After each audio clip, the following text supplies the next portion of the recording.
Hey there everybody, today we're making an update to the video that I released yesterday that was published approximately 4.5 hours before the product that I was talking about went live, and that is the FS5 Mark II. The FS5 Mark II came in a little underwhelmingly, about 36 minutes into Sony's presentation at NAB on Sunday. They spent about 45 seconds talking about it. We're going to spend a little bit longer talking about it. We're also going to compare it to the C200 and the EVA-1, so stick around. This should be hopefully unexpected. Good either way, I'm sure of that. So a couple of the big updates. It feels like they have switched their color science over for their cinema stuff to match the Venice. The color science update, big deal. It feels like that curve is a little bit less bright, so they've kind of chopped off some of those bright so that it captures everything a little bit more neutral for hybrid log gamma, for better S-log integration, for more natural skin tones as well. So externally, you can do 4K 120 for 4 seconds, again externally. You can do 4K 60p continuously externally. You can do 2K 240 continuously externally. And externally, you can output 4K 120p to RAW. So that's awesome. Externally is also where you're going to get almost all of your 10-bit options, right? So you're going to get 10-bit 422, you're going to get all sorts of goodness dependent on your external recorder. Internally, to one of those two SD cards that it has, not UHS-2, just UHS-1, you're going to be able to do 10-bit 422 in HD continuously, 120p internally continuously. You can do hybrid log gamma, you're going to have 4K 30, and I think you get about 8 seconds of 2K 240p.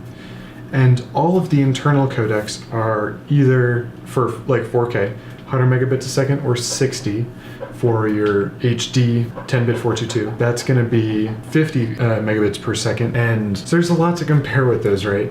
An important thing that's kind of stayed the same, two things that have stayed the same, S-log 2 and 3 maintain their base ISO of 2000, and the electronic variable ND filters are still in there. There's also an auto ND filter, which is cool. So when we're thinking about comparing these, what we're seeing out of the C200 is you can do a Cine Raw light at 12-bit up to 30p internally to that CFast. You can do 10-bit internally to your CFast at 60p, and then the rest of it is going to be a 420 8-bit to an SD card. So you can do a UHD 4K, like a quad full HD 4K 420 to your SD card on the C200, but that's the only, unless you want to use a CFast card, that's the only 4K you're getting on C200 for SD card level. So you need that CFast 2.0 card to do your gigabit per second throughput for your 10-bit 422 and 60, or your 12-bit in Cine Raw light. So that's basically where all that information lives. With the EVA-1, you're getting a 5.7K sensor in the first place, which is great, because then you can downsample that. You can use it raw just like that. You can output raw from there to an Atomos device, or probably an Odyssey as well. The thing is, price point, right? So you can do just about everything the same on these three cameras. The C200 is the weakest in terms of specs, and in my opinion as well, flexibility because of that. Your Cine Raw light is not going to be a fantastic option, just quite frankly. You'd be much better off getting raw off of the EVA-1 or the FS5. Where the FS5 tends to shine as a device is high frame rate modes. So you're going to get a much higher frame rate options as standard on your FS5 than you are either the C200 or the EVA-1. And when you connect it to an external recorder, you're going to get some really dope options like 4K 120. Although that's only 4 seconds, oftentimes you can get everything you need in 4 seconds for a 120p shot, so that shouldn't be too big of a deal. The big thing that this comes down to, though, when we're thinking about this collaboratively, leave your comments below. I'd love to know what you're thinking about this comparison, is the price, right? So your FS5 Mark II is coming in at $4,800. Your C200 is coming in around $7,500. EVA-1 is priced just below that at $73.50. The Atomos devices that you can use for your FS5 to be able to receive that raw output, that's going to be about $1,000, a little bit plus or minus depending on a little bit plus. That's the low end. A little bit plus depending on the model that you get, right? So it's going to be about $1,000 depending on the price that you're the time that you're watching this, more so than anything else. So that's going to bring your total cost for that device up to about $5,800. That's assuming you already have XLR lighting, storage media for your Atomos, assuming you don't have one, all that kind of stuff. So if you're looking at buying an FS5 Mark II, a C200, or an EVA-1, your FS5 Mark II is actually going to offer a much better value proposition because you can still get 4K 60p 10-bit 422 raw or 10-bit raw, whatever, out of there continuously to an external monitor, when on your C200 it's going to be Cine Raw Lite, which is fine, but 12-bit up to 30p and then 4K 60 is 10-bit. So it's going to be about the same thing, but it's a CFast card, which is going to probably be more expensive than whatever memory you're going to use for your external monitor recorder. 1. 2, irritatingly enough, the C200 doesn't have those high frame rate modes, which really drops that value proposition.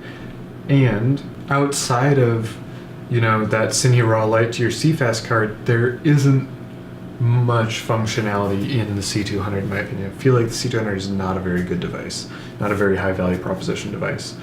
The EVA-1 though does give the FS5 Mark II a good run for its money.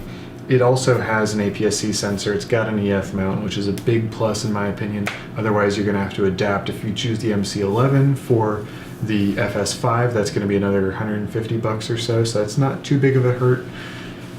Thinking about the EVA-1, you're going to get nearly a 6K resolution raw off of there to your Shogun device, to your Atomos device, assuming you have one. So that's going to be a big plus. But also it lacks those high frame rate options. So if high frame rate's important to you, the FS5 is where to be. They all have RAW, right? So if RAW is your thing, then you can get that cheapest on your FS5 Mark II. You also get a huge list of high frame rate options. If you want Canon color science and DPAF, then go with the C200. If you want NEF mount but not a Canon because the value proposition is higher, go with the EVA-1. The things that I'm really wishing there were on the FS5 Mark II: updated BSI sensor. That would have made a huge difference. I would have loved to have seen autofocus that's worth something on the FS5 Mark II. Additionally, I would have loved to have seen 10-bit 422 internal to, even if it was to an XQD card or to a UHS-2, and I think there should have been UHS-2 card slots on here. That would have been awesome. That would have been killer. I think higher bit rates were necessary than they're giving. Obviously, you'll get those higher bit rates when you go externally, but they should have been internal to an extent as well. I feel like if you're thinking about it holistically though, just because it's not doing it internally doesn't mean it's not there. And when you factor in the cost of that external monitor recorder, you're still not going to be spending that much money. Let me rephrase, you're still going to be spending a lot less money than you are if you go C200 or EVA-1. That's enough for a good lens, that's enough for some good lighting or audio or media, maybe even a new computer if you're in the PC master race and you need a new setup for your 4K rig and all that. So there's a lot of good options for that extra $1,800 or so that you're going to be getting, $1,700 or so that you're going to be getting back by not going with your C200 or EVA-1 as options. So I really think the FS5 Mark II needed a lot more than it actually got, but I think the value proposition that it has, because of its price point, is still way higher than the C200 or the EVA-1. I think the color science that we're seeing out of this, matching Sony Cine Venice, is great. I think that color science is going to be very flexible, and I think that color science is going to be very appealing. Obviously, the Canon's color science is pretty well known as being pretty decent. in recent years, I have found it to not be that good for me at any rate. They push too much yellow and orange in there. I don't feel like it respects skin tones quite correctly. At a Panasonic, obviously the color science is good. There was a guy at a local Fashion Week show thing that I went to that had one of those, and they projected up onto a screen and it looked fantastic. So I think a lot of it is going to be personal preference, but where, a lot of things are going to start going in favor of Sony is price point, high frame rate, and I think that's really all that there is to say about it. So thank you very much for your time and for your attention. Smash that like button, it means the world to me. I'll see you in the next one. Oh, and check out the Amazon affiliate links in the description down below.